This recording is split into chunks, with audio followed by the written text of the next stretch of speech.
म नयाँ दिल्ली जाँदाखेरि बसबाट देखेको यो दृश्य हो। यो थोरै भिडियो मैले मोबाइलबाट कैद गरेको थिएँ।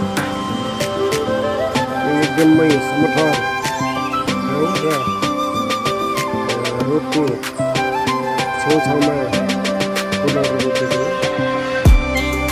त्यसै गरी यहाँ वरपर काँडाको झालहरू लगाउँछ।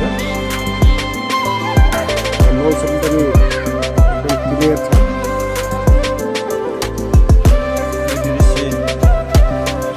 एकदम समथर